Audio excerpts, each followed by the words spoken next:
popping up left and right. There it is, right there. And you can watch on YouTube or right here. And she's going to give us our introductions of who's here with us. And we are so excited. Welcome. So excited to have you all here. Welcome, everybody. I'm Genevieve Moongarden, joined here by my illustrious co-host, It's Wicked Mom.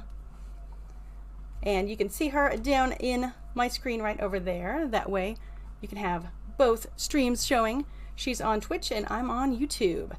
And we're joined for this Guilds discussion roundtable by the wonderful dev team. You guys can go ahead and introduce yourselves. Okay. I'm Artie Rogers, design director. Go ahead, Gary. Okay. Gary Smith. My title's principal programmer, but I'm kind of a designer programmer. You can blame me for a lot of stuff. I've worked on almost all player housing related things, so everything related to player housing is pretty much I'm to blame. Oh my gosh! You're like point the finger at me. This is Radbeard, lead designer. I'm Cam, associate designer. Raising all your volumes so they can hear you. I'll go next. And can anybody in chat guess who this is? It's Mickey Mouse. No. That's right. Yay. Yeah. Much cooler than that. Smart. Senior community manager, KINGSISLE here. I pop into the round tables. I say hi, and then I kind of sit back and enjoy the show with you all. Yeah, and honestly, same here. Yeah, I'm very excited that everybody's here. I'm going to be doing the same thing, but my name is Kyle Donahue, or Kyle Icefielder, in-game, and I'm the community manager for Wizard 101.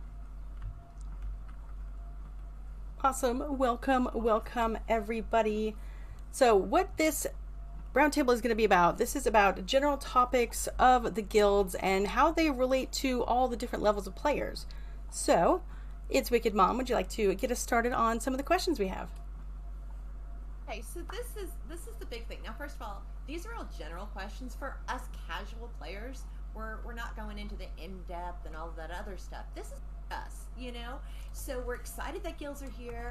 We are like over the moon and it's just super exciting. But I kind of want to know exactly what made guilds come to Wiz. What was behind this thought process? Well, I guess casual. You know, I'm not a top tier. Y'all have seen me play. You know that. Well, actually, Gary and I started talking about it I don't know, 2 years ago. We were talking about different things that would help Wizard be a bit more social and help the community kind of bond with each other, because we saw small sub-communities sort of gather and then dissipate because there wasn't any sort of structure for them. And so then we started down this path of refining increasingly complex social systems.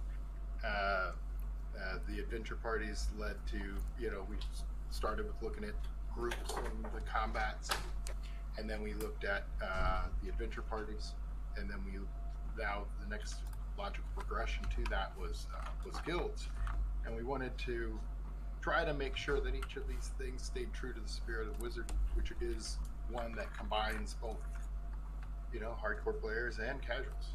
And so guilds is sort of the manifestation of that.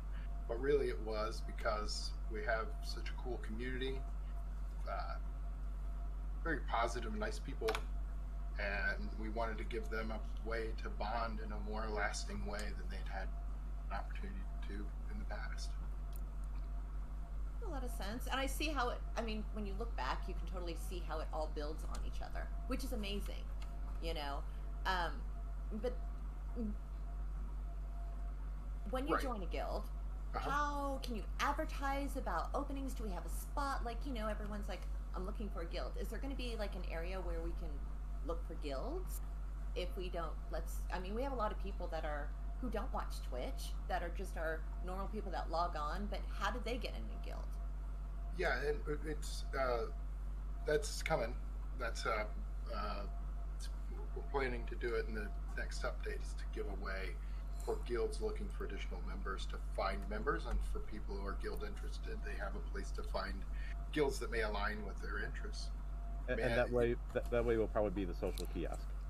Right, the social kiosk that is found in Old Town in Wizard City is a place where now you could go and find adventure parties to join, and then we're looking to expand that to guilds in the next update. And so that's the plan.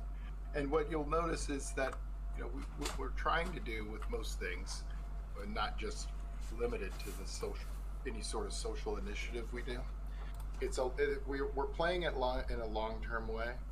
So with guilds, what we wanted to do is build what we felt were the critical foundational pieces of the guild, and then get it into the community, and then start having a conversation and watching feedback from the community, so that the direction we then take guilds is influenced by what we see the needs or interests of the community is, versus trying to do too much and then maybe take things in a direction that totally runs afoul with what the community is actually interested in.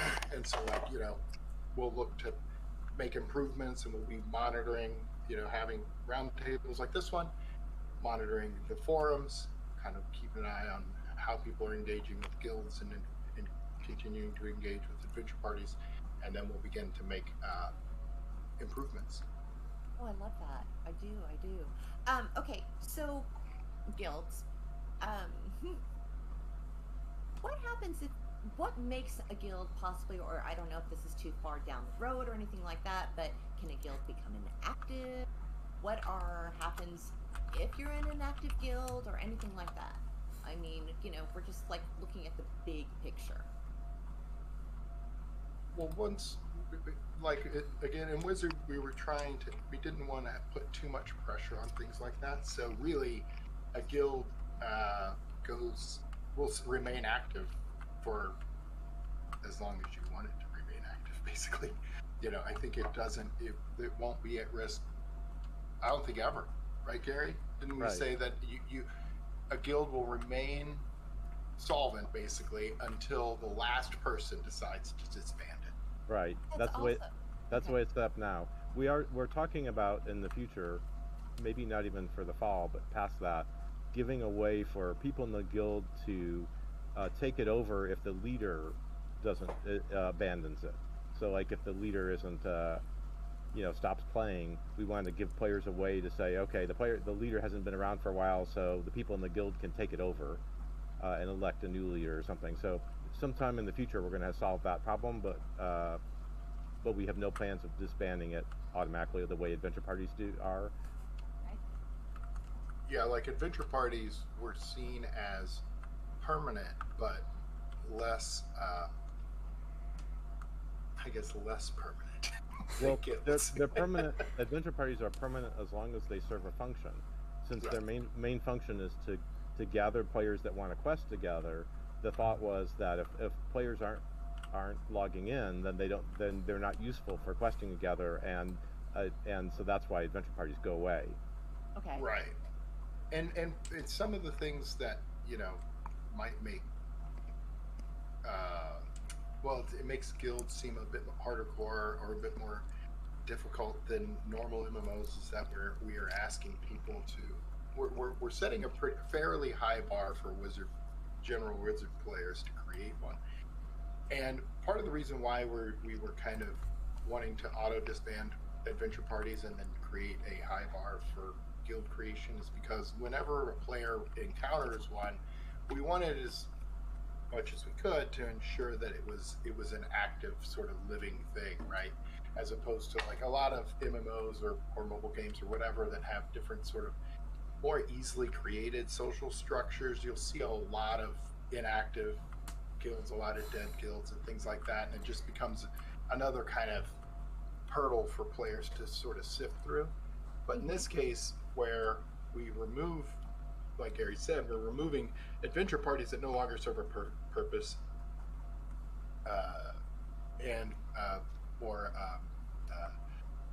guilds that we want to make sure that if someone asks to join an existing guild, that that it's active, actually an active thing, and they're not just sort of sending an invitation to something that's already defunct. Okay. All right, then another thing about guilds, just general, will there be a guild badge? You know, are we going to have some tag? And if we do, can it be in black? Sorry. I'll let Gary address that one too. So that was a guild badge. Uh-huh. So, Yeah. So one of the things we're planning for the fall update is to allow players to have the guild name underneath their existing name and badge. So Okay. so there would be your name and then a badge if you want one, and then under that would be your guild name if you want it, with an option to turn it off. That's one of the things that we're hoping to get in the fall. I have a couple other things that I could tell you that we're thinking about for the fall. Please tell us. Which hopefully we can get in the guild inventory. I want to add a house tab, like the attic has, so that if you place an object that is under another object, or you push it through the ground or something, you have a way to get at it. That's one of the really useful things of the house tab in the attic, is that you can always find stuff if you put it somewhere inaccessible, and so the guild needs that. So I think a house tab in the guild inventory would be good. And the other thing we're talking about is a guild chat channel that's around all the time. So That's amazing. That's another thing that we're going to look at for the fall. Also, I had a couple things that I'm not sure if these made the patch notes. I guess the unique names made the patch notes, or you guys know about that. But a couple other things that we changed was there's a 10 item limit on donating items to the guild per day. We found that out fast. Yeah. Customer service wanted that to prevent problems. Also, I changed the formula for the number of items that you can place in the guild house, and so I wanted to tell you guys what that was. So it's 50 plus 70 per island that you unlock, and it goes up to 400. So you might not have seen that if you had unlocked everything right away, and then I made the change, but that's what it is. So it starts out 50, and then every island you get another 70. Oh. For both inside and outside. Ooh. Well, that's exciting. That's very cool. Very, very cool. So I wanted to tell you guys that. Okay, here's a just generic answer is fine. But what are are there any special benefits for joining a guild besides just our normal, hey, we're going to be social and we're going to be able to do things together kind of thing? I mean, you know, some people want to know, hey, will this mean that we'll have like more gold drops? From what I'm seeing, it's a big thing of collaboration, whether it's getting these amazing Azoth TCs that I know we're going to dive into in a little bit, or if it's just really a gathering place. Yeah. So I mean, you hit on it. It's basically, the guild is supposed to be about friends coming together and working on a project together.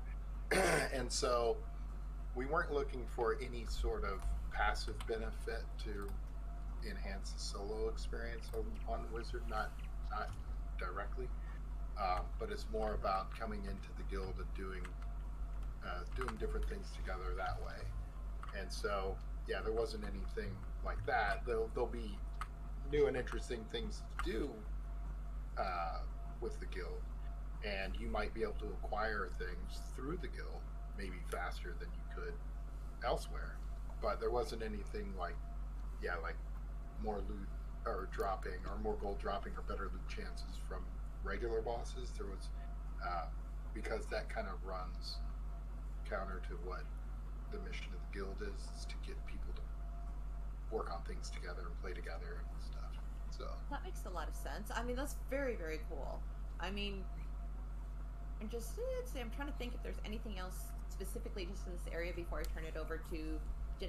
I know we're going to come back to this, but I want Genevieve to get in here and ask her questions about guild houses, because I mean, we're talking about guilds in general, but now let's talk a little bit more about the houses and what that has to do. All right. Yes, we love the houses. They are absolutely gorgeous. I think some of the most beautiful sky, if nothing else, that is in the game. Gorgeous, gorgeous. So, let's see. Now, guild members can individually, I just want to remind everybody in case they weren't sure about the donating of the items. Guild members can individually donate items to the guild, but they're only for decorating. They're not a way for you to like put something in and share it with somebody, because once it's donated to the guild, it does not come back out. So be careful what you donate, because you're not going to get it back and no one else can take it out. So that's just a reminder on that. And let's see, first question I have is, will there be a way that people who are not in the guild can be able to see the house? Not for like rating or anything, but just to see, you know, what other people are doing with the guild houses. Yeah, we have plans for that. It got complicated. Because once you have up to 50 different people sharing the same space, then it's very difficult for like the guild leadership or the guild owner or whatever to manage who's in the house. Like if someone is sort of harassing the guild leader, it becomes difficult for them to kind of manage who's in the house. But we do know that a lot of people are going to be collaborating on a lot of cool decoration projects, and you know, Castle Magic enabled different interesting super cool things that they're going to want to show off.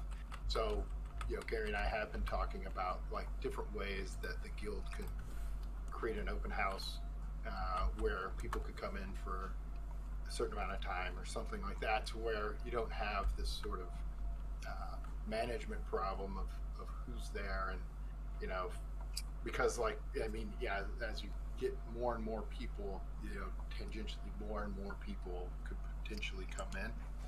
And so it just makes, yeah, it just made, that's why we restricted it at first, because we wanted to make sure we came up with the right way to approach it, which didn't put undue burden on whoever is the main organizers of the guild. All right. So another thing is about being able to visit your friends. Will they ever be able to port to a friend that they don't belong to a guild with?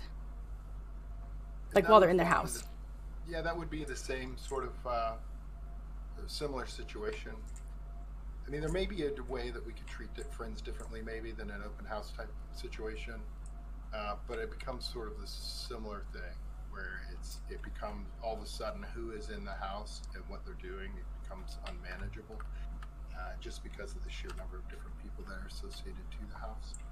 And so what we wanted to do is, you know, take some more time to see what the community wants to do, what they're interested in, and then apply the right solution to it. So it's still kind of, we're still kind of working through exactly how we would do that. All right. My question next. Fishing in guild houses when? We've got that awesome looking pond. Can't just be for looks, is it? No.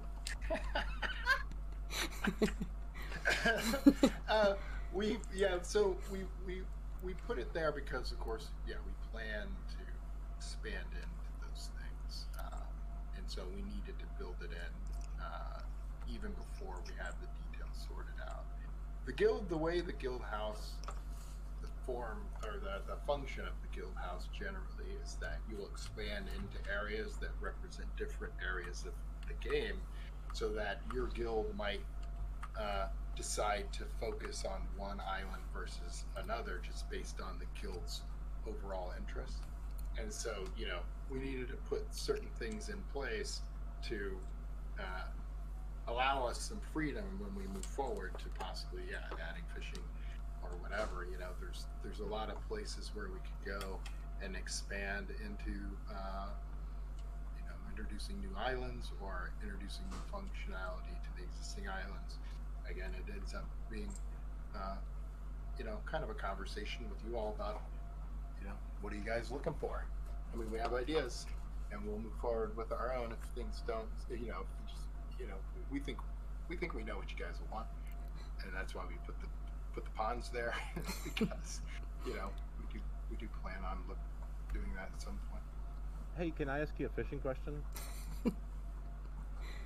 Um, so I've been wondering if this would be a useful spell. I mean, tell me what you think. I've been thinking there's some places where it's hard to see the fish. The water's too dark or too light or something. And so I was thinking a spell that changed the fish shadows to from the lava ones to the black ones or vice versa would let you control on in the places that it's too hard to see. You could switch to the other one with a spell. What do you guys think? That sounds kind of cool. So instead of like a shadow, it would be like a glow instead. Yeah, I would switch to the. We have several different kinds of shadows. We have the lava shadows. There's actually two kinds of lava shadows. There's lava shadows in Dragonspire and lava shadows in Grizzleheim. The lava's different, but Yeah. And then we have the black ones. And so we could switch from probably the light lava to the black. We could switch between those two with a spell. So I've been thinking about a new spell that could do that would be useful. That's interesting. That's really cool, but I mean, begrudgingly, I'm not a fisher person. But if it helps me get those fish I'm looking for, then more power to that. Yes. Oh gosh. But it seems like chat's excited about it, so I guess the people that enjoy fishing, then that sounds fabulous. You should do it. Yay! Okay, I was just looking for some feedback if that was a worthwhile spell. Oh, and now Mr. Demon Axe was just asking,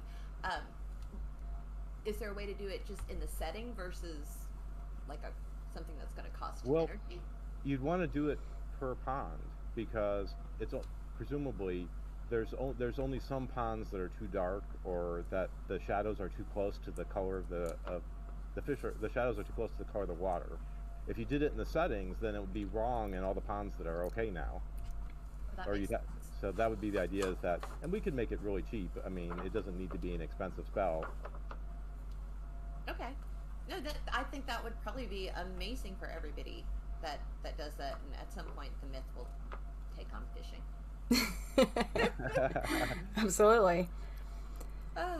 Now, I haven't actually tested it out in live, but in the test realm, there were some things that you weren't allowed to donate to the houses, to the guild house. One of them was teleporters, because I'm a super lazy whiz. I don't like to walk anywhere.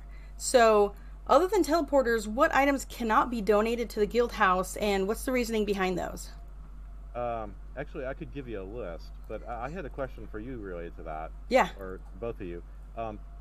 My question was, which one should I work on getting to work in the guild house first? And so is teleporters your answer to that? Or is there some other item that you'd prefer would work in? Well, my question is, I was curious if maybe because people can put teleporters from their houses to another one of their houses, like some people will have a teleporter that'll take you to every single like daily freebie in there. So is that why you can't put teleporters inside the guild house, is because you don't want people teleporting outside into the guild house? No, we'd want to prevent that. It would be hard to make that work to be able to teleport, but we could make teleporters work from the guild house to the guild house. So it's not free. I'd have to write some code to make that work, but it is possible. I mean, we would allow it. Okay, I'm just glad that tapestries are allowed, though. That's very handy. Yeah, tapestries are allowed. So I can give you a list of stuff. So mannequins aren't allowed, pets aren't allowed, mounts aren't allowed, teleporters, music players, the gardening shed, jewel vault, the treasure card poster, gear vault, the monster arenas, the aquariums. Let's see, the backpack finder, and the gauntlets and the housing gauntlets. I guess that's the whole list. Okay. So that's the list of stuff that's currently not allowed. Yeah, and some of that would mention the gauntlets. Yeah, and some of that stuff we can allow. Some of it we need to consider how that applies in a guild house, and some of it it's a coding problem that we have to make work. Some of those are containers, and if you donate them, you'd be donating the things in them. So we'd have to confirm that you were okay with donating the stuff in them. Okay. Because I mean, for me, I I mean, because there's tapestries, I don't necessarily need a teleporter, but it would be amazing though to have, like, you know, gauntlets or duels or something there that, you know, if we have this big celebration of our guild, you know, having little places that we can do things besides the PvP area, you know, just kind of a fun thing. Sure. Yep, I agree. But that's just me. Okay. I like to kill stuff, so that's more fun than traveling. So Can true. we talk about? I have a question. Yes. This is Spark, just in case everybody forgot, because I haven't said a thing since the beginning. So, my question is, can we talk about? It's not really a question. I think it's a demand. I demand. All right. Yes, I'm going there. I would like to. Now I've toned it down already. You see, because I scared myself. I would like to ask that we talk briefly about terminology of guilds, because I think this is one thing that's important. We want to set the stage for the community. When we say, for example, guild house, what does that mean? When we talk about the structure, the building, the quote house in the guild house, what do we mean by that, etc.? Is there any terms, Gary and friends, that we should throw out there for everybody to help us propagate?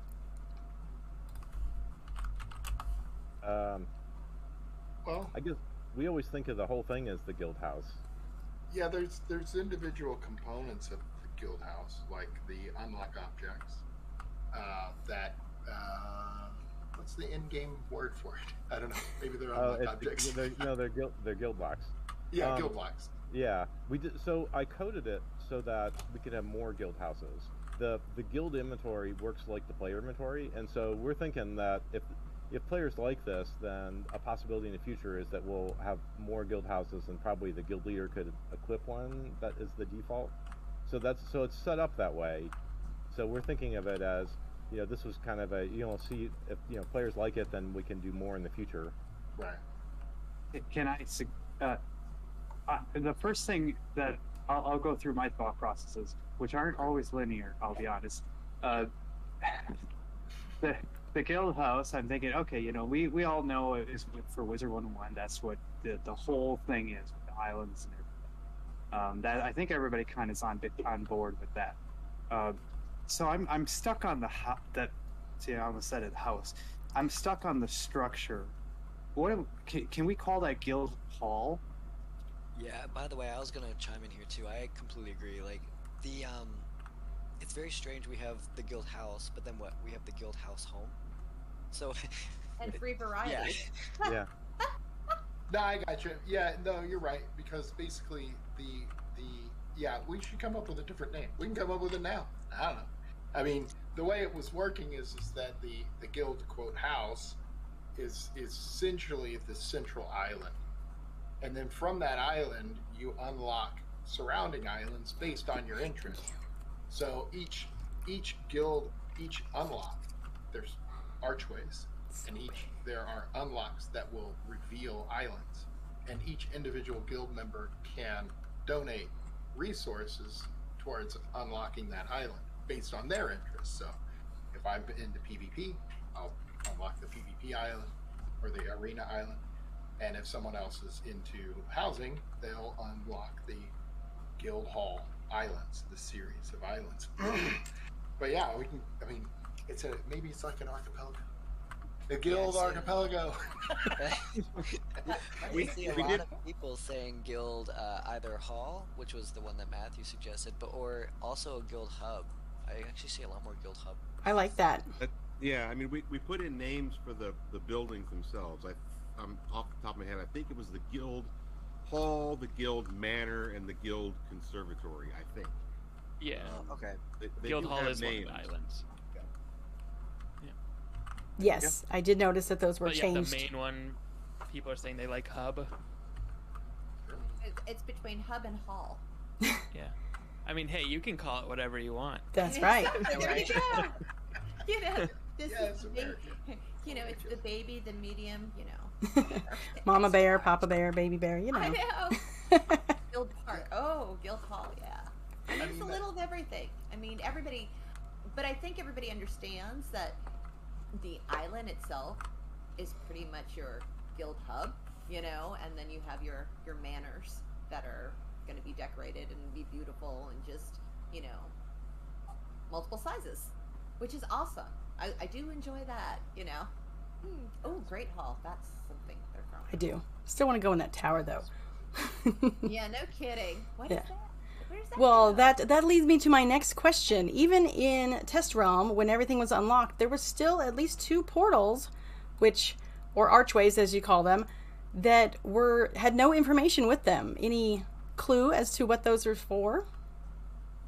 Well, we have plans to expand, so you know, those are like coming soon. You know. Ooh, coming soon. TM. I mean, yeah, not super soon, but you know, like so. Anyway, we planned out a number of different island concepts, and then we chose 3 to start with, and then we wanted to see how everyone interacted with those, and then wanted to hear what other island concepts people might be interested in. You know, like I said, each island represents what we considered an area of interest within the game. So, like doing PvE style combat, or doing PvP, or house decorations. So those are the ones that we started with. But you know, so we left ourselves space to kind of expand into other areas of Wizard, and then kind of see where the community's interests were. Because there's a lot of different like sub-communities based around interests in specific things, whether it's like pets or crafting or exploration and collection or other things, just like a ton of different things. So we have space there, so that we'll be expanding into in the future. Ooh, so instead of just coming soon, it's to be determined then. Somewhat, yeah. I mean, nice. Like I said, we have a roadmap and we have things we want to do, but we didn't want to lock ourselves into a specific direction because, you know, as I've mentioned, this is a partnership. Like, you know, we saw it, you know, Wizards community is very different from most MMOs in my experience, and it has a very interesting qualities, and it's I love the community. You know, so what we wanted to do is make this a partnership with the community. Like, what things would people like to see that would help them enrich their experiences with their friends or finding new friends. Like Friendly Flag was something that you know, isn't in most other MMOs as a way to say like, hey, I'm interested in adventuring with other people. You can come talk to me about different things or whatever, as a way to kind of begin to make friends in this game, which, you know, isn't really a common occurrence, I don't think, in a lot of MMOs. But I did think it was something that's unique to Wizards community. And so, you know, we do have plans, but we are flexible about what direction we take it. Well, that's exciting. Nice. Very cool. Yep. Okay. So, got lots of questions. We know that during Test Realm, we had those wonderful Azoth cards. They are amazing. They are fabulous. And when we first saw them, we were able to buy those TCs, and they were super pricey. And then we went and got them for, you know, 2 gold, which was amazing. Our wonderful Brandon of my community spent like 18 million gold opening everything. Which it was still, I mean, you know, it was Test Realm, so we knew we didn't lose anything. You know, that's great. But that's a big part of this, because we see the Azeroth things, and we see that for one area it's over 2,800, you know, TCs, and we've learned that there's places that drop them, but it could be about 3 to 4 on that, because we want to get to these other areas, like the housing area that we have to unlock, and the raid area, which I know we're going to talk about first, but let's see what lies ahead for us for the Azoth TCs that we have to collab together as a community. Well, yeah, we were talking about this again today. Is so with any type of reward, we have to kind of map out where we expect players to go to acquire it, And then what we try to do is we look at the value of the reward itself, and then we try to calibrate its rate of acquisition based on how much time or effort people are spending in different places. And so we started with the first set of sources for Azoth, and now we're looking at expanding that into some other things. So what we wanted to do is create sources for Azoth that normal casuals may run across infrequently, like through the mainline story or mainline adventuring. And then once the guild is established and interested, then we wanted to create an array of different sources so that players could engage with the game in the way that they enjoy the most to get Azoth from it. But of course, we can't address everything in the first go around. So like that makes total sense. So we put some stuff in, like with and Cam knows for sure where everything is, but the rematches and the new skeleton key bosses, and then it comes out of the raid, of course, but you have to open the raid to get there. So but anyway, those things, and there are other places to get it, and then we're going to expand on those in the near future. Because again, what we wanted to do is try to make it. We wanted to make it feel like it was a longer term investment, but then at the same time not be too burdensome, and not so you wouldn't feel too much pressure to perform. And so we still have to strike that balance. We did our best with our first attempt, and we'll take feedback and then make adjustments, and then again try to add more sources as we kind of go. I don't know, Cam, where else would we put it? Other than which ones did you mention already? The rematches, skeleton key bosses, and of course the raid, which you can't get to until you unlock it. Yeah, there's another way. I don't remember if we were wanting to tell everybody where to get it, but there's just like a lesser known way that people typically don't look at. I figure we could say. We can. Okay. Well, is it in the Beast Moon? Is it in the Beast Moon Pavilion? It's on Pet Adventure Talents. Oh. And really. And no, as far as I know, nobody has figured that out until now. So this is a big exclusive reveal. Pretty exclusive for the. I know, exclusive reveal.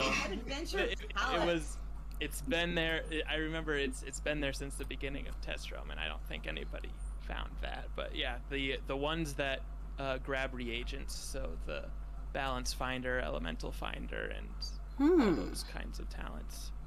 Wow. So you can get some Azoth while you're just questing around. Well, now that's really exciting, because that really means something to people who have that quality and not have to worry about farming. Mm-hmm. So they can. That is very, very freaking cool. Yes, it is. It's a tricky balance between creating something that is a meaningful cooperative challenge and then trying to make it not too burdensome. We don't want to make it too easy, because then it doesn't feel like you need your guildmates, and it doesn't necessarily feel like an accomplishment when you finish it. So, but then it can't be too hard, otherwise you feel, compelled to grind it out. And so it's a tricky balance. Well, that's exciting. Okay, so why raids? What was the purpose or the thought process behind that? I mean, is this the lead on with the adventure parties and stuff like this, or what made you decide that Wizard was ready for it? Well, I made the Beast Moon events, I guess 2 years ago or so, and so really I was experimenting with the idea of players coming together for a cooperative experience that and seeing how many different people you have too many treasure cards in your spell book.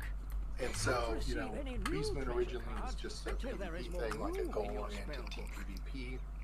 mode, and then we moved into the Beast Moon Mayhem, which was a PvE styled event where players were cooperating to defeat enemies. And in working with that, we were coming up with a variety of different ideas about how to get more people involved.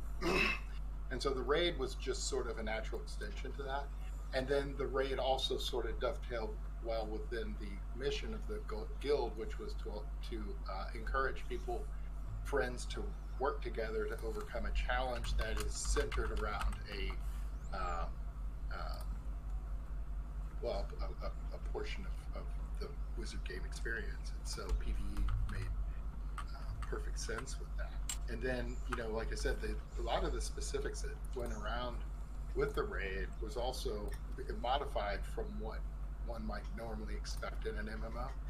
Whereas a portion of the people it needed to cater to were the high-level achievers, the end-of-content people with the best gear and all sorts of stuff. The super high knowledgeable combat players.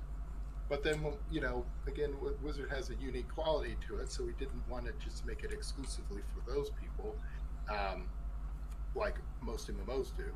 So we wanted to create like a multi-layered experience where, it caters to the highest performing PvE combat related people, but then also caters to those that sort of engage in a variety of different systems that are PvE sort of related, and then maybe some of the not the top end combat folks can contribute, and even lower level non-combat folks can. No, you can say that. I totally get that, and I love that idea. I mean, part of me was hoping the first time when I was there and I saw the 3 different archways, or I forget the name of it, that maybe they were geared around raids for the different levels of our guild, almost like how the skeleton keys used to be, like that. This is the wooden one. This is, what I mean. Right. And I didn't know if you were going to go there, and so then that way it's not always just your, your top OP players, but like, let's say our level 30s, which are allowed to be in the guild. I'm assuming that maybe at some point there might be something that way for them, or no? Well, they're not currently, but again, like I said, the plans we have are, the roadmap is modifiable based on what people want in general. That's but awesome. We did want to try to focus on catering to those people who were at the end of content, finished with that content, because like as a level 30 or any, if you're not max level, there's a ton of content for those people already. And so we didn't, when we were thinking about it, it wasn't so much that we thought a level 30 person needed this content. More so that the people who were finished with the final world, they're looking for their next challenge. Maybe they don't want to do a rematch. Maybe they don't want to do skeleton keys. Maybe they're looking for a bigger challenge or whatever. And so that's where this was targeting. That's why it was targeting the max levels, but we didn't want it to just be exclusively for them, even if it was targeted to them, you know what I mean? So it's not like 12 people have to be the kind of the top of the mountain, but a portion of them should be, because that's really who it's kind of tailored towards. Is that kind of like why you have your inside team and then your outside team, which helps and brings in, support for that main battle? Right, and like yes. It feels like that, okay, I know people feel a little ostracized in a way, and I don't mean it in a bad way, but it's like that tier OP team seems to be what you need to do this. And I totally respect that, because they have good game and oh my gosh, they can figure out everything, and that's awesome. It really is. And it seems like a big communication is definitely through voice chat, because you cannot see what's going on with your other team. Is that how you guys envisioned that part? Like that really for the raids you should be using voice chat and things like that, or no? Well, not really. I mean, that was not designed with that intent, right? So like in the Beast Moon Mayhem, and Gary and I have talked about revamping the quick chat system and all these different things. We really need to, we're really mindful towards the communication limitations of focus it has in its, in the game itself. And so, we do want to address that when we have a moment. But I mean, it helps. I mean, until that happens, it certainly helps to have voice chat. Okay. And so, how much is it required? I'm not sure. Like I said, there's different levels of coordination that's required to complete the raid itself, and then there's different tiers of participation. Like you mentioned, there's the inside team and the outside team. But when we were designing it for 3 groups of 4, basically. This is what we had in mind. So you had your vanguard group is what we've been calling the ones that go and fight the real hardcore bosses, and those people are separated. So there's a hard separation from the rest of the group with them. So those people really have to be tightly coordinated, more so than the. Sorry. It's okay. We love a pupper.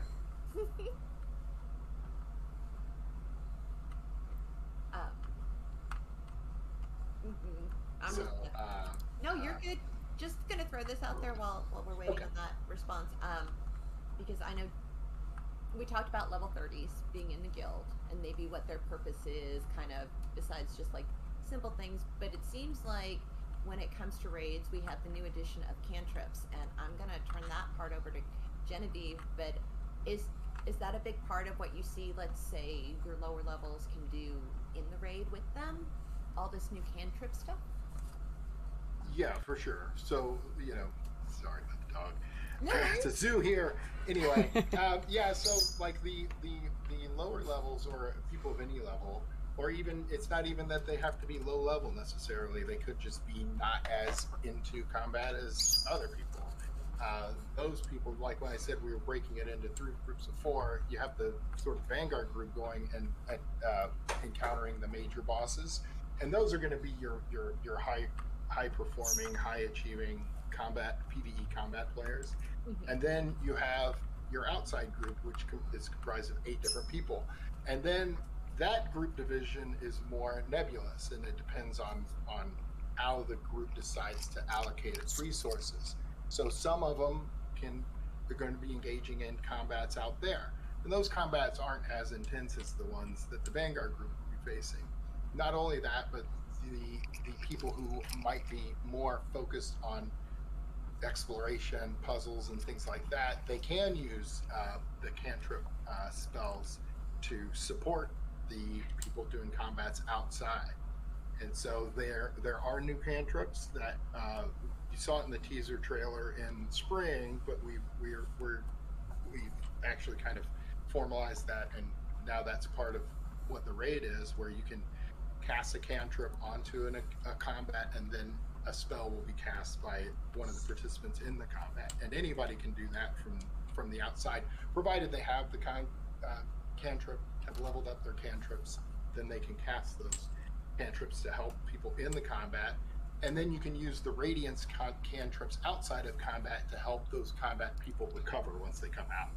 And then there are a lot of other things outside that that those people can help with.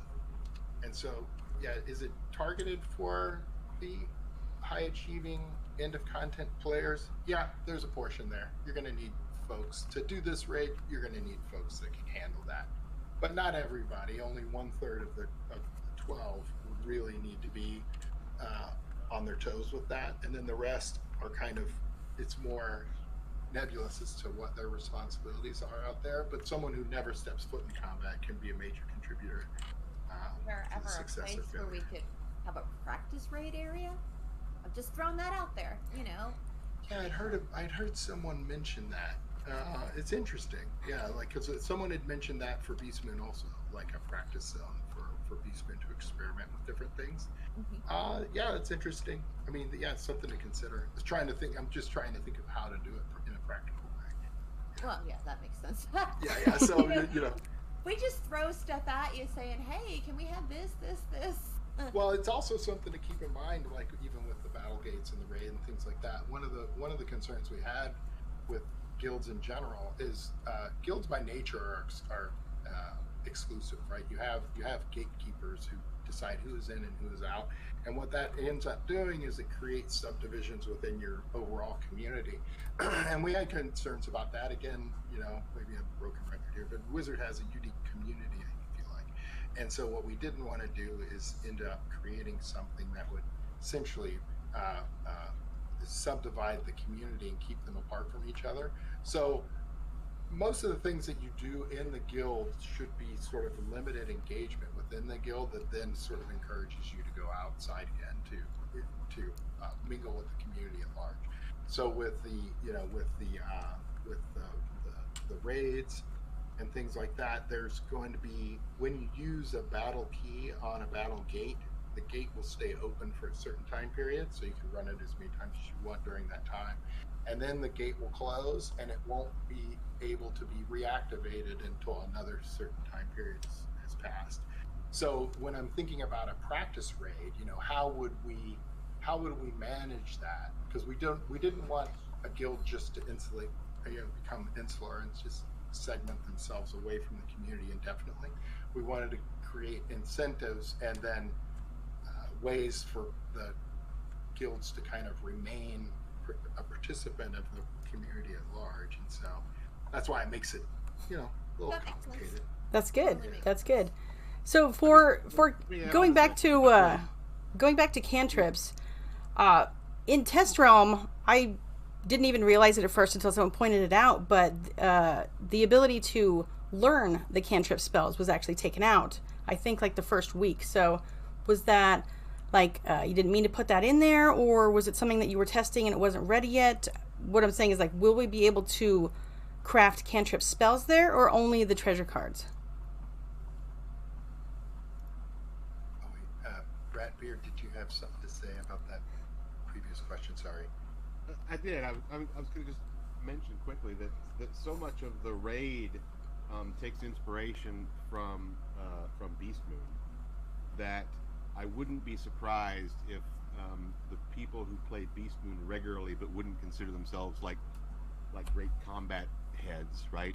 Gearheads, have an advantage over straight PvE people who might be really good at regular PvE combat but haven't dabbled in Beast Moon. So I'd just be curious to see if our Beast Moon fans actually have a slight edge over. You were spot on that. I was oh, this is Beast Moon, man. I do love the Beast Moon. Very much. Yeah, and there is because the Beast Moon was created to create synergies and dependence on other players. I mean, that was the idea. And so, there was a sort of a, I guess, throwback to the the Rochambeau, the way the schools interrelate as the early game. And so you'll see that same sort of counterplay in the raid. And so, when you see a school, if you're familiar with the schools that are dominant over other schools from Beast Moon, it's the same structure there in the raid, and it's the same sort of wheel structure that we're exploring in PvP as well. So the question about the learned cantrips. So part of it is, again, like the idea of encouraging the guild to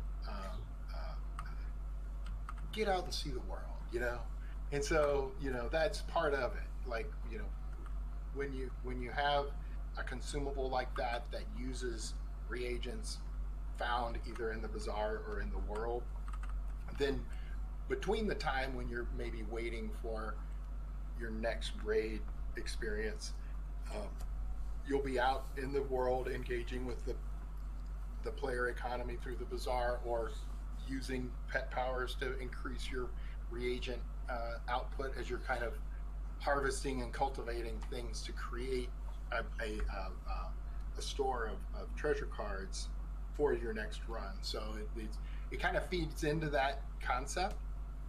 And like I said, we look at the overall mission of the guilds, and some of the things we want to achieve, and some of the things that we want to avoid, and some of the things that we want to encourage. And then we make specific decisions about how the system rolls out initially to see if we can't hit the mark with those.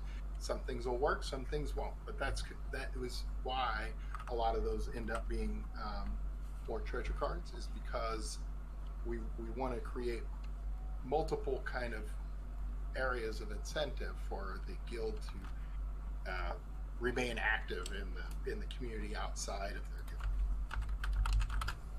Alrighty. And then the last one that I have for the cantrips is going forward with learning the spells. Is that a benefit to being in guilds? Is that this is the only place you're going to be able to learn future cantrips, spells, and or treasure cards? No. Like there's the cantrip system. There's right now there are going to be there are the new type of cantrip, which is the one that Cam, what's it called in game? The one that the sigil spells, the one that you cast on to the sigil. Sigil support spells? Which one? Sigil support cantrips? Yes.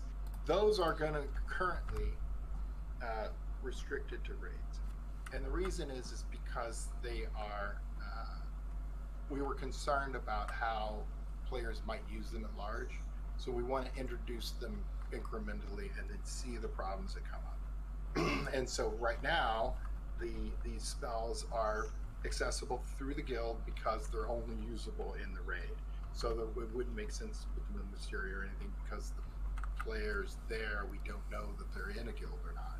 And so they might end up sinking resources into something they can't use. But then we'll see and learn things about how players use these things or abuse them, and then decide, what's the next step. If we end up deciding that they could be used in a normal instance found in the spiral, a normal dungeon in the spiral, then you'll start to see those things possibly appear in Wisteria. But those are the only spells that would be sort of restricted to the raid or guilds currently, because they're restricted to the raids. But all the other cantrips will all be going through Wisteria in that trainer. Okay, good. So I see there's definitely a lot of questions that are popping up in my chat, and I bet same thing with Mom. So I guess we could just, throw some out there. My chat's asking about other ways to get the Azoth, perhaps maybe through like doing pet derby as a way to get more people to do that, or perhaps some other places like if you win Beast Moon match, maybe you get like one, something like that. Because right now, unlocking the very first thing is like really expensive for a guild that doesn't have a lot of members in it yet. So are there going to be other ways implemented to be able to get these? Yeah, there will be. I don't know, Ben, how much, or Cam, how much do we want to go into kind of what we're considering? Well, this would be the place to do it. Yeah, I guess. I mean, this is like I said. Now's your chance. Well, we've been talking about it. So any ideas, throw it in the chat and let us know, and then we'll go into the list of things to consider. In general, what I heard from some feedback was that in general, you guys want to acquire it through stuff that you're doing already, whether that's Beast Moon or something else. And so I could talk about that actually, since I was there for some of the conversation. Yeah, sure. The way I phrased it is typically, first of all, when we create rewards or something that players desire, right? That's our jobs as designers. We're trying to make things that you enjoy, right?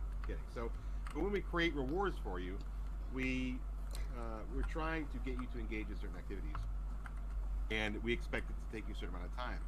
And I think, based on some of the conversations I saw before, the main complaint seems to be, I wish that more of the things that I enjoy doing in Wiz were ways for me to get Azoth, right? So we can certainly look into that. We can, try to decide where we want players to go and do things. I don't want to put any restrictions on it, quite frankly, because it just depends on how we want to reward players for being in the game and having a good time, right? And so, but we do think about that as devs. We look at the ebb and flow of players. We try to direct you towards certain activities, and sometimes we'll get it right, and sometimes we won't get it right, and we're certainly open to that kind of feedback. But there's all sorts of places that we could add it, right? It's just a matter of, in any case where we add it, we want to make sure that you are being rewarded appropriately for the time you spend in the game. At the end of the day, that is the game. And that, once you play the game. Yeah, and that's a really good point, right? So like the reason why we're careful with this and we're careful with skeleton keys and other things is because the reward you get as a result of doing something reflects the effort and time you had to put into it.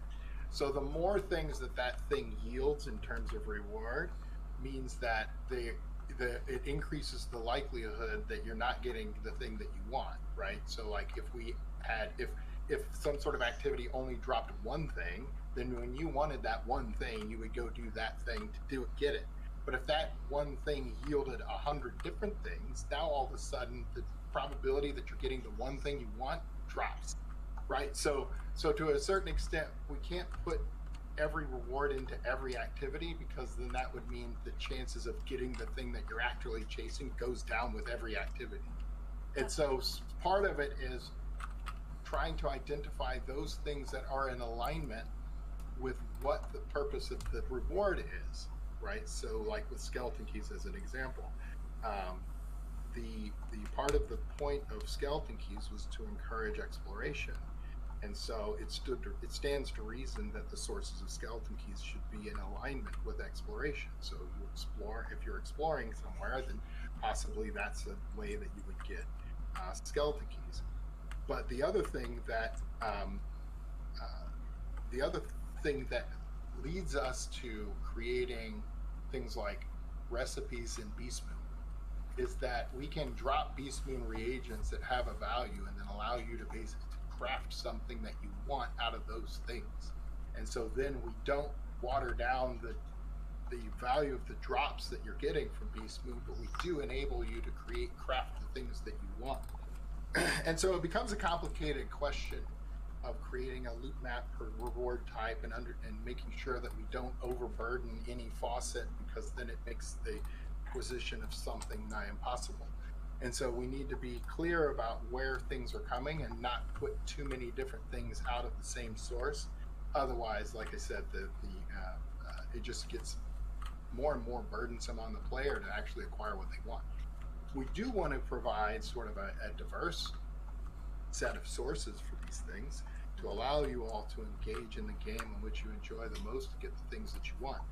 But again, the trick there is that it can't be everything. Everything can't come out of the same source. Otherwise, the rewards become more scattershot and then less satisfying as you go. So that makes a lot of sense. And then of course there's been a whole bunch of changes to the gold skeleton keys, right? Right. Yeah. And we appreciate it, and we know that there's some backstory to that of whatever's going on. But do you have an idea where they might be in the future and how that affects other players who haven't opened those areas yet? Or is it related to all of this? Or what's up with that? Yeah, the skeleton key thing is complicated, and it's also kind of is related to the incremental progress that we're going to be making with guilds and other things. Is that what we're trying to do is trying to take a skeleton key system and make it I guess make a more consistent experience with it. And so it also means sort of evaluating what the purpose of the skeleton key was in the first place, and then trying to stay true to that vision. Like I mentioned with the guilds, we have a vision with the guilds. What are the guilds trying to do? And then how are what we're doing with guilds contributing to that? And we wouldn't want to add anything to a guild that diminishes that. And so we're doing the same thing to the skeleton keys. And the skeleton keys, just in my estimation and reviewing sort of its history and everything else, is that it was supposed to be something that rewarded exploration, and it was supposed to be a very dramatic moment when you got one.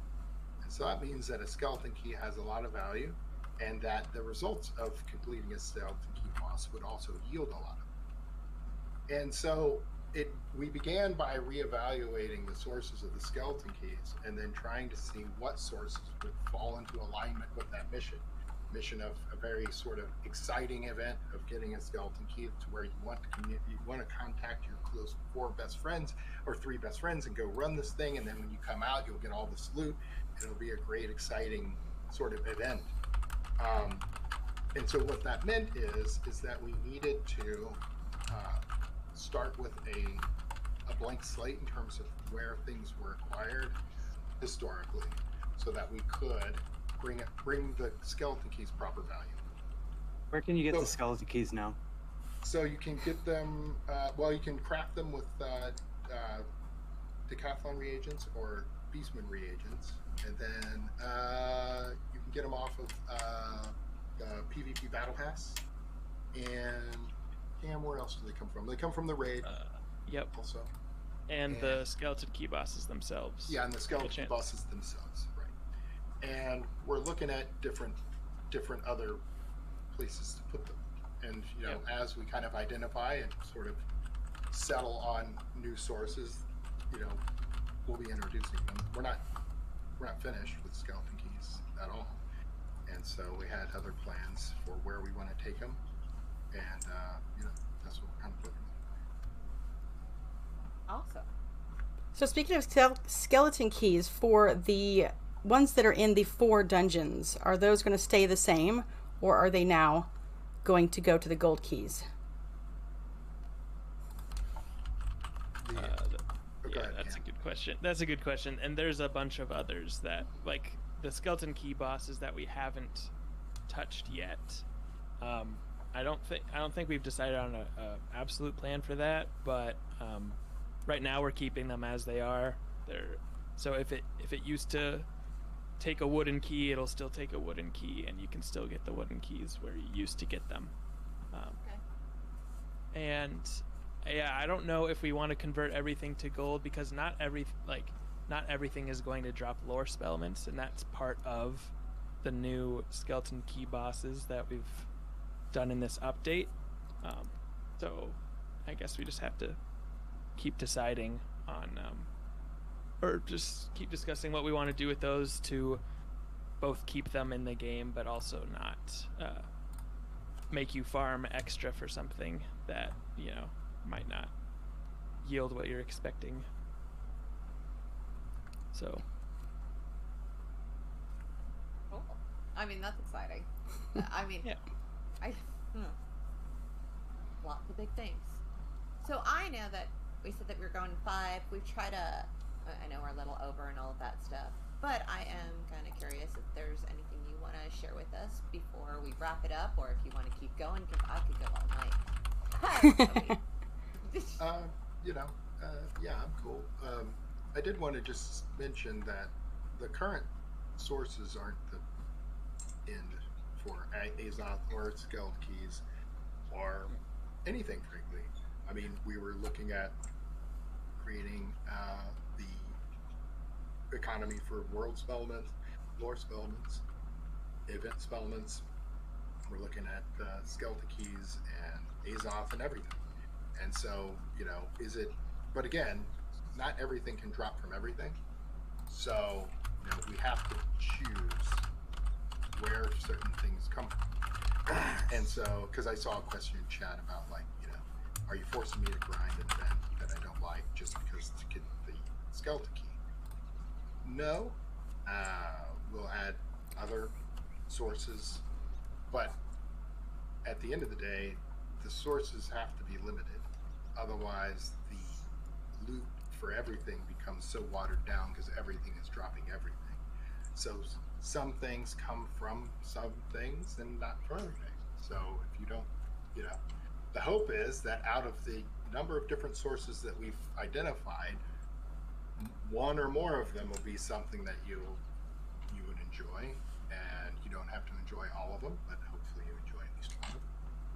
And then, so it's just, it's an incremental progress as we kind of start, as the, different portions of the economy take take shape and take form, and we understand better how all the loot is going to be managed and arranged. And we want to make sure that the players feel some agency in terms of, I'm going to go engage in this thing to get this item, and then the fewer items that activity can yield, the greater chance that you'll get what you're looking for. And so that's kind of that's the goal. And so not everything will drop from everywhere, but that makes sense. Is it possible we'll see the Azeroth for, at least for the first thing that we open? Do you think it will ever lower, so everybody just kind of, it's that moment where everybody wants to see what it does, kind of enticing it, maybe not being so high in price, or no? No, it's, everything is, we're monitoring everything. And so what we try to do is we try to, it's like a story beats in a movie or in a story or kind of whatever. Like, we're trying to map out sort of beats of unlocking these things, and how frequently will it happen, and what feels satisfying and what feels rewarding to as a monumentous achievement of like opening up a new island. So and so we make our best estimate with this, and then we'll see how people we'll see the reaction, and then we'll see the actuals, and then we everything's always adjustable. Well, that's awesome. So it's not written in stone. So yay. Yeah, no, it's not written in stone. What we want, like I said, what we want is we want to try to. The tricky part is that we have, when we're designing these things, we're playing it through in our mind a million times before it even exists. And so then we're trying to translate that experience, that emotional experience, that visceral experience of doing this thing before it even gets to live, or before it gets to test, before one line of the code is written. And we then try to translate that experience into something that is codable, that is numbers, that is formulaic to an extent. And we do our best to build models and build simulations to kind of get as close to that vision of an experience as we can. It's not always, doesn't always work, And so like in spring, like it clearly didn't work the way that we wanted. And I wanted to make sure that the community is aware, that we are aware, and that we'll make the adjustments to provide the experience we're imagining. The one that came out with spell elements in the spring was not the one that we envisioned. And we took, it may have been a couple of weeks that we made our adjustments. And this will be the same case here. Like, we have an idea of what sort of experience we want people to have, because we're having it, right, as we're kind of going through the whole process. But we need to see if that actually is what happens, and if it isn't, then we'll make adjustments. Okay. Just out of curiosity, if you choose to make an adjustment, is there a way to get back our TCs that we like? Can they be put into like the guild bank? Because let's be honest, we spent a lot of gold trying to open things, and then it changed. It's not like we could get it back. So I don't know if that would be the same thing if you change like the amount that's needed. I don't.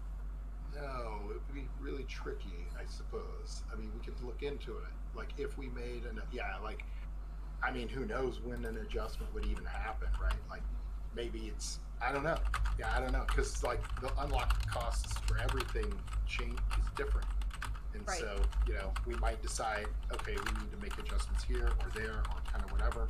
And maybe in a week, in a month, in 6 months or whatever.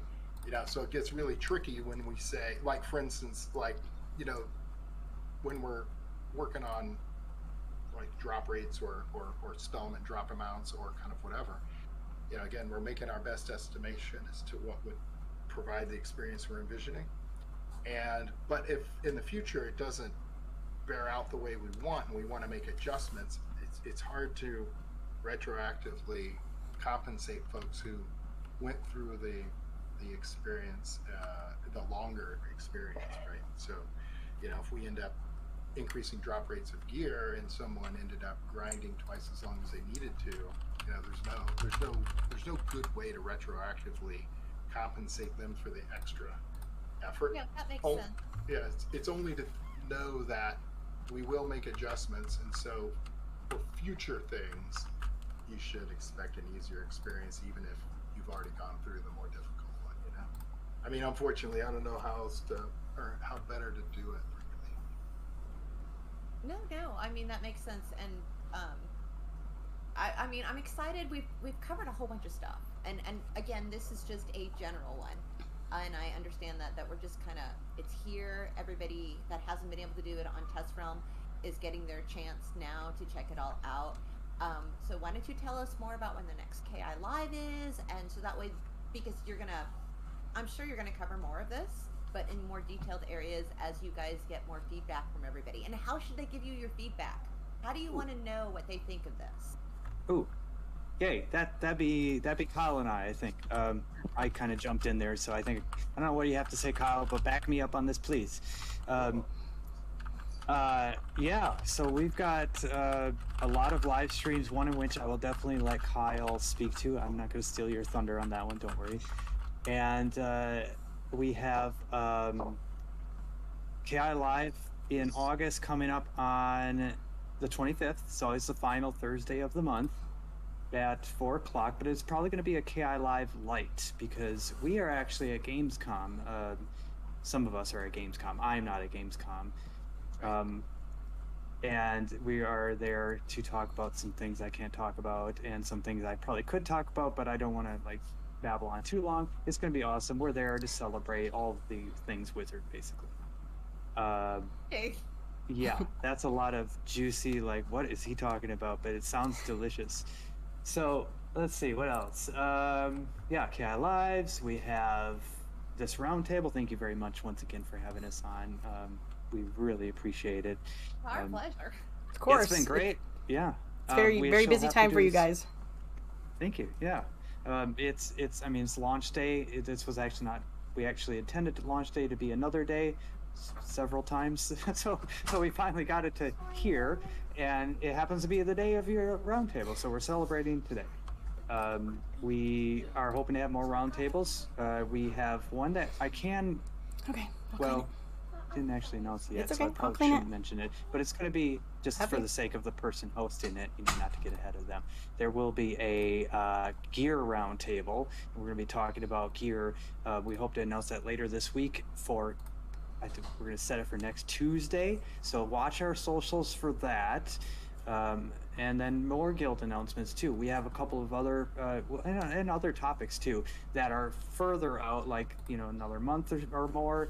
We want to see how you all react to guilds and raids and all the things that went in the summer update, and then do another one of these roundtables. Check back to see, okay, what do you think of guilds and raids a month or two from now, after we've made some perhaps some additional patches to tweak things that came about during live. Because one of the things is that Test Realm, it's only like 3 weeks long typically. We don't get enough time to really fully 100% get all your potential feedback. Do you really need me right this second? The demographics of who's on Test Realm is a little different than everybody else who's on live and that whole business. So there's I didn't see that one. I'm sorry. Tweaking afterwards, regardless of how much we can hopefully get things settled before it hits the live servers. And we'll talk about that in future roundtables. Dev diaries. Artie and team are working hard to work on a couple of dev diaries because the written word always the best. And let's see, I could probably keep going on and on, but I'll stop with one really interesting thing that I just multitasked here as I was on your roundtable. We had posted on social media, all the socials. Actually, you know what, Kyle? We didn't post it on Instagram, or we didn't. I didn't think about that, but we didn't post the news of this giveaway that we just announced on Twitter. We posted on Twitter, Facebook, excuse me. But it's a new Gleam. It's called Gleam. I don't know if any of you have heard of that. Gleam.io. Thank you. Yeah, Gleam. Well, don't go there. That's what it's called. Don't go to that website. You want to go to our socials for Wizard 101, Twitter, Facebook. That's where it's announced. I think we're going to stick it in the forums as well. Somebody who's fast and furious could maybe, if you'd like, post a link into our live stream right now here. But you'll see it when you go to our socials. We should probably retweet that on KINGSISLE's too, now that I think of it. And it's just a easy way to get some free stuff in the game and some memberships too, potentially. So We love that. Is that the spellcasting sweepstakes, or is that something else? That is it. That is it. It's something we've done differently before. It's if you've ever, for those who don't know what Gleam is and what I'm talking about, Gleam is a platform that allows websites, companies to run giveaways and sweepstakes for relatively it's relatively easy to set up. So when you go to our socials and you see that the announcement, we'll also get it on the website wizardwoman.com as well. You'll see a link actually to our website that has the description and a little box that says some objectives, like our Facebook post, like our Twitter post, retweet this, follow all of our social channels. And the more things you do with that, the greater the chance you get of winning whatever the prizes are. So at the end of the sweepstakes, if you've done all the things, you've done as much as you can to get a great chance at winning a membership or whatever it is. And we'll draw and announce at the end the who gets a chance to win. So yeah. Is that US only? Yes, thank you very much. That is yes, that is very important. That is the most important question, actually. That it is US only. Well, we have an international community, so there we Yeah, go. so Yes.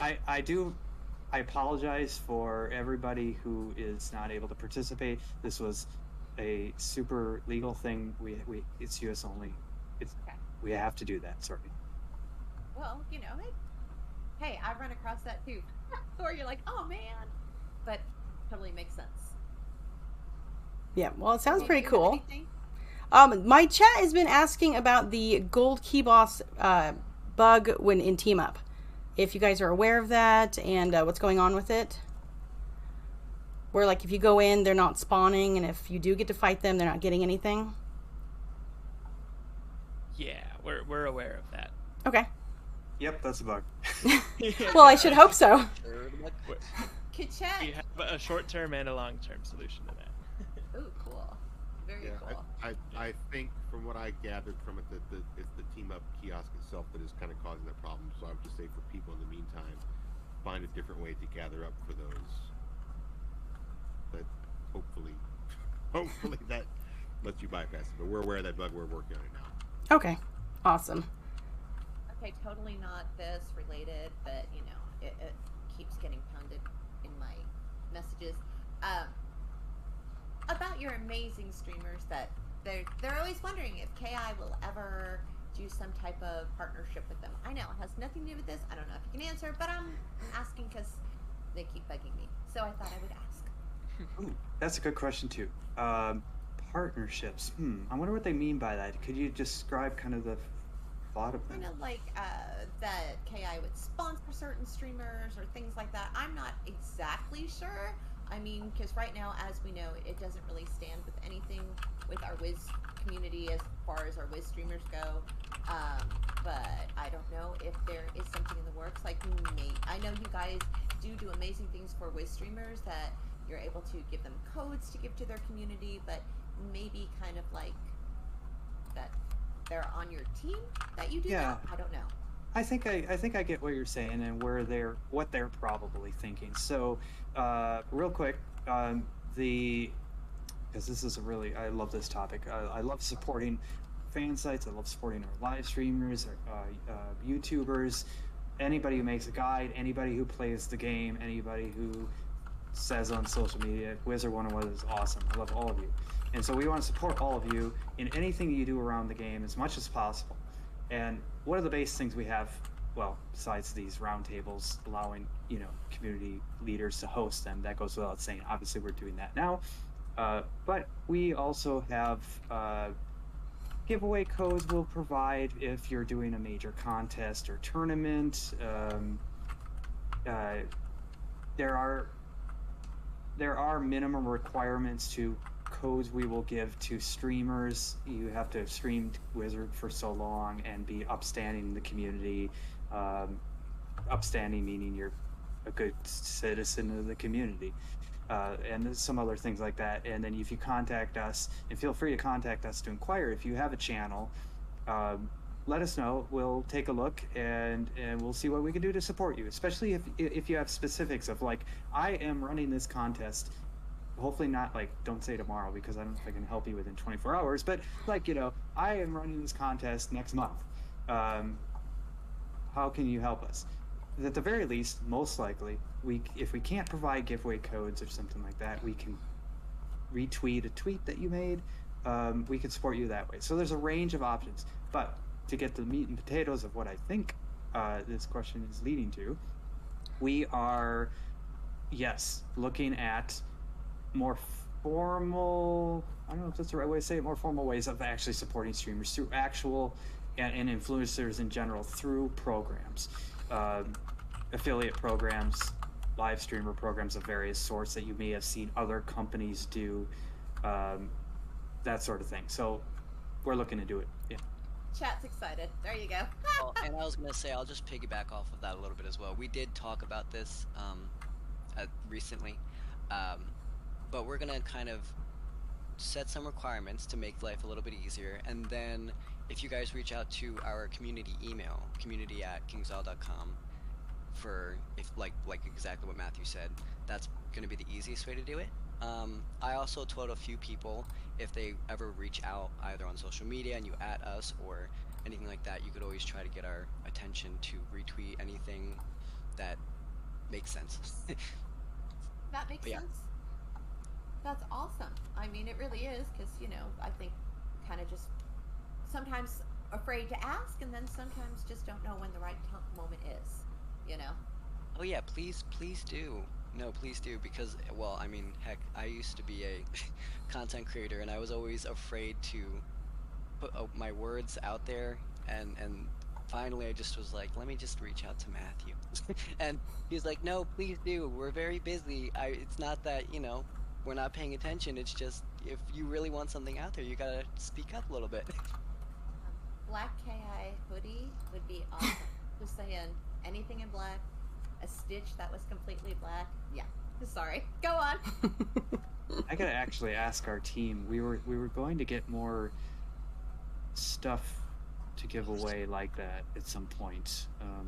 I don't know where that's at. That is, you didn't ask the question, but you got me thinking about it. Thank you. Hiding. Okay, well, I would wear it. Just saying, Yeah, we'll probably like, with the plushies and all of that, where we have more plushies out there, by the way. That are going to become available now.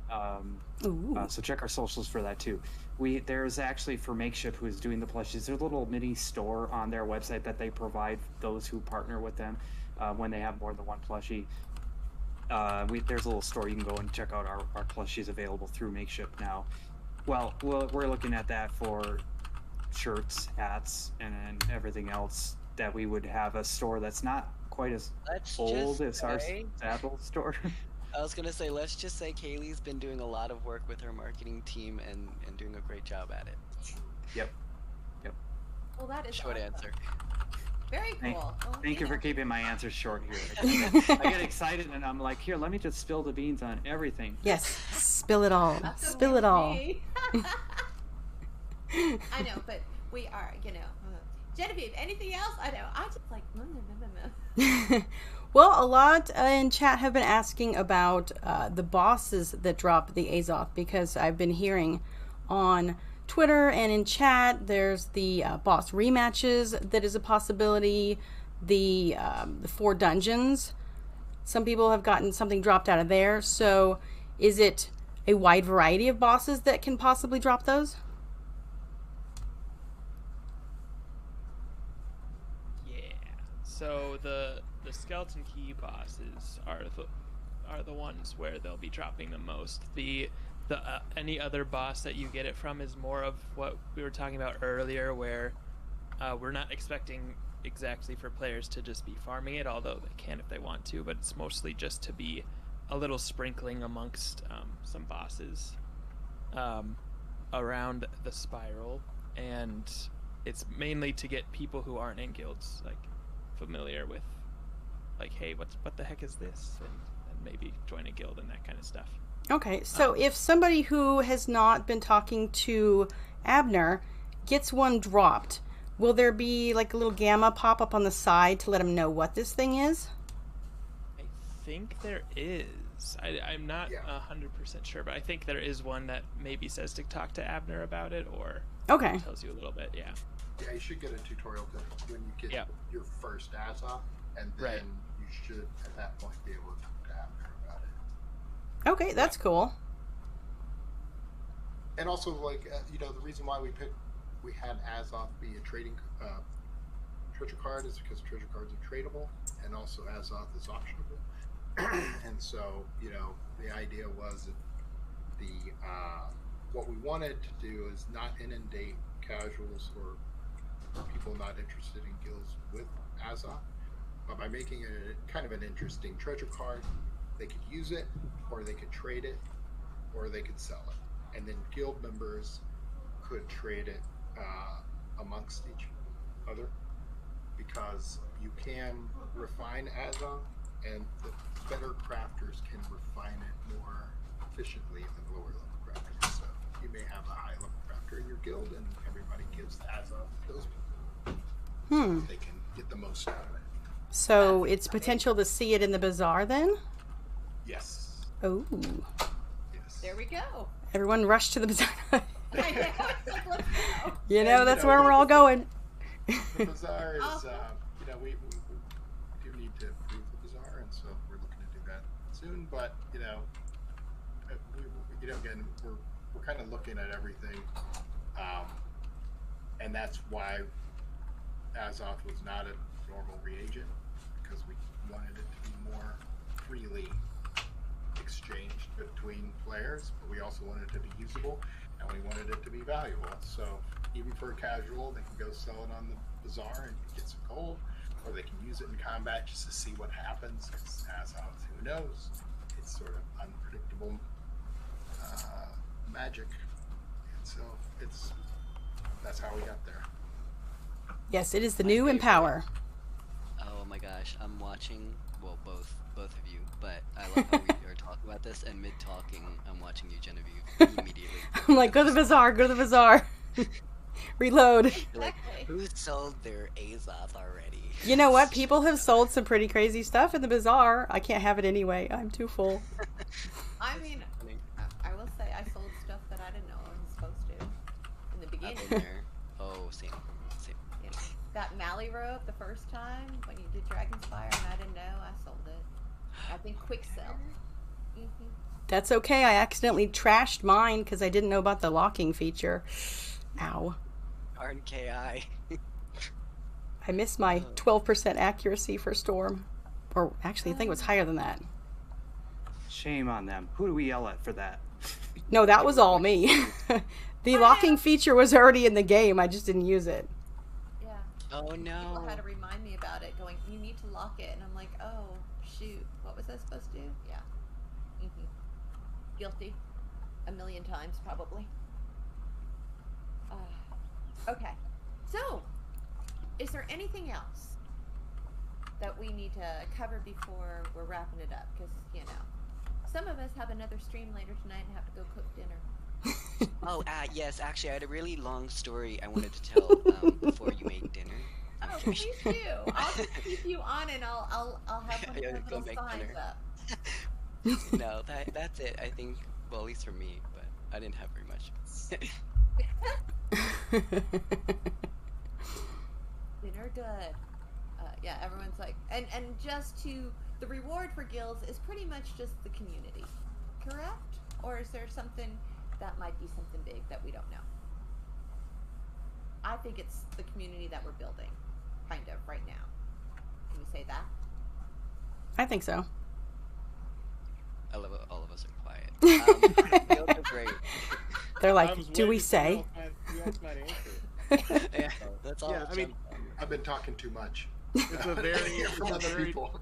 it's a very delicate balance that we have to strike, you know, between making guilds feel desirable versus making them feel required. No, So I we're- agree. We're trying to be very careful about what's there. I mean, one of the things I thought was interesting was that the crafting stations in the guild house give you some additional ways to craft things. You have access in the main game, but the guild house gives you ways to craft them with guild resources. So if you're into guilds, you can do those things. So I think maybe expanding options is a better way to put it than to just say to give you new things that you can't otherwise do. No, Of I course, love that. The raid's a big deal to me, but Oh, same. That's Honestly, all the reason I need. Yeah, well, and then honestly, that's the main thing as well as Wizard. This is Guilds and Raids in Wizard 101. We have to try to remember. Well, I mean, anybody that's either been confused or whatever. It's Wizard 101. So it's gonna be very different compared to other games. Right. Yeah, and that is a good point. Is that we use these terms so that folks familiar with MMOs will get a sense for what they are, but it's there's a line where it no longer applies. What other games do these things versus what we're doing with these things. And so what Ratbeard said is totally spot on, right? Where these are things that you can do that are new experiences that we hope people enjoy, the results of which no one should feel as if they're required to engage. So it's, if you enjoy it and it's fun and you enjoy doing these things with your friends, then feel free to do them and do whatever. Or if you're more of a you like to run solo and you run things that you whatever, more traditional Wiz experiences, then that's cool too. And you shouldn't feel as if you're missing out on material rewards. I mean, you may be missing out on experiences, but that's sort of what Wizard's about too, is kind of choosing the things that you enjoy and doing those, whether it's Beast Moon or Decathlon or Skeleton Key bosses or whatever, That part's really, really important because, it's kind of one of those, you don't want to say, hey, that this is what you get and it's, A, B, C, D. It's really just about the experience that you get just by whatever you put in, kind of thing.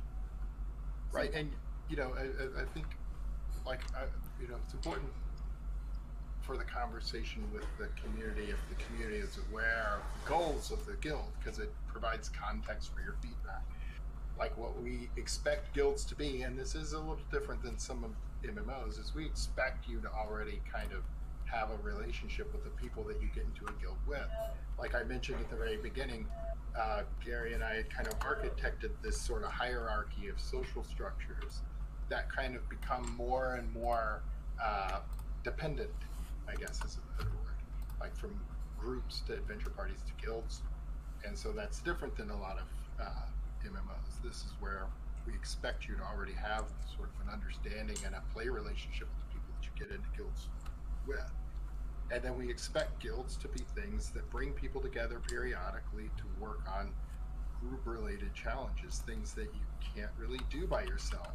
And even that's why a lot of these unlock objects feel overwhelmingly difficult, because we're experimenting with the requirement of having everyone contribute. Everyone is attempting to do this thing that is difficult to do, and then the expectation is you guys will feel really great once you achieve it. It'll be it can be a challenge, but that's a portion of what the guild's about. And so as we kind of continue to develop the guilds, we'll stay true to those things, bringing people together periodically to either sort of celebrate the experiences of others or work together to achieve things that you can't do by yourself. And that's really kind of what the guild's about. And then there's a balance to that too, where again with the unlock objects, we wanted to make sure that each individual guild member retained a sense of agency, personal agency. So the unlock objects, it's not that the guild decides which thing we're going to do, it's that you decide. And you can coordinate with your guild members and say, hey, let's all work together to unlock this or that. But if you end up being more interested than most of your other guild mates in one of the islands or doing something in the island, then just contribute your resources there. And you don't have to worry about everybody else, because you decide kind of what you want to do. That's so true. And yes, I'm gonna wrap you up because it's late and y'all have things to do, and I gotta go cook. Yes. I'm getting hungry.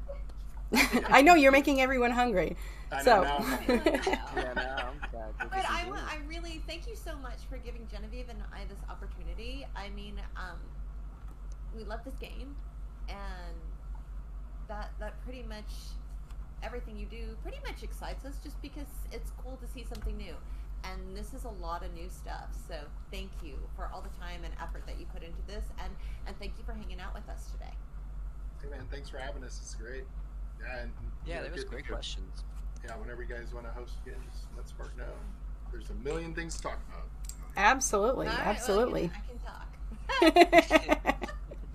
Thank you. Guys, Yes, thank you. Thanks. Thanks, guys. Have a great day and dinner. Yes. You too. All right. Bye. Bye.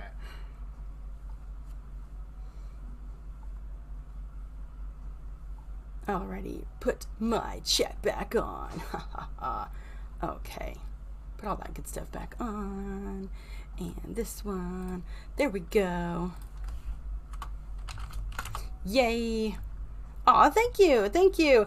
I know it was hard to wait for the questions and not just like spout out everything you guys were asking, because I'm the same way when I'm watching these. It's like, I have so many questions. Yes. But the good thing about this topic, guilds, it is worth so many additional roundtables. So like they say, you know, if you think you want to do it, just ask, honestly. You know, I mean, it's not something that's only for certain content creators. All you got to do is just ask them. They will most likely say yes if they don't already have something scheduled for that in the works. And yeah, because I would love to see more people getting into it. Oh yeah, I'm gonna say, do I have what do we got here? I would like to change the music, but you know, isn't it like a sort of different version of like Wizard City? Yeah, there we go.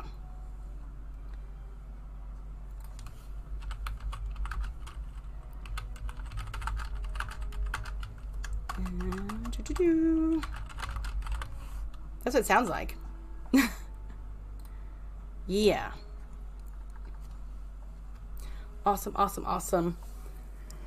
I hope you guys had fun. I had fun. It was so neat to be able to, you know, ask the questions and, you know, just get to discuss things with them. It's really fun. And I hope you guys have fun too. Do miss having main quest YouTubers like Blaze around with the following. Ferric was doing great, but life probably got too busy. I hear ya. I hear ya. You know, everything's like up in the air for me, which is why I switched from Twitch to YouTube, because to me, Twitch needs a more scheduled streamer. You know, I mean, you can't just be like every once in a while like me, whereas I upload regularly on YouTube, so it's like more natural for me to just move over here. So that's been working out good. And so I thought, you know what, if I'm doing this on YouTube and Mom's doing this on Twitch, then we get, you know, for me, my Twitch like viewing on my phone doesn't really work outside of the house very well. It's very splotchy, it stops, but YouTube never has any problems. So if anyone else has any issues with Twitch like I do, you know, then there is YouTube available for them. Yes, KINGSISLE, thanks for having us. Yes, thanks for allowing us to do this roundtable, get some more questions out for the community. And like I said, Guilds is going to have so much more things to talk about. Guilds, raids, gear. I'm so excited for all these upcoming roundtables. Yes. Dun dun dun. Yeah. But my kids are home too. That's why I was muting a few times. So yeah, they need some stuff. So I'm going to go ahead and call it here as well. Thank everybody for joining me. And I do wish there was like a raid feature that I could do, but I'll just have to sign off saying thank you all so much. I had a great time trying to get rid of that chat, and we'll see you next time. Bye.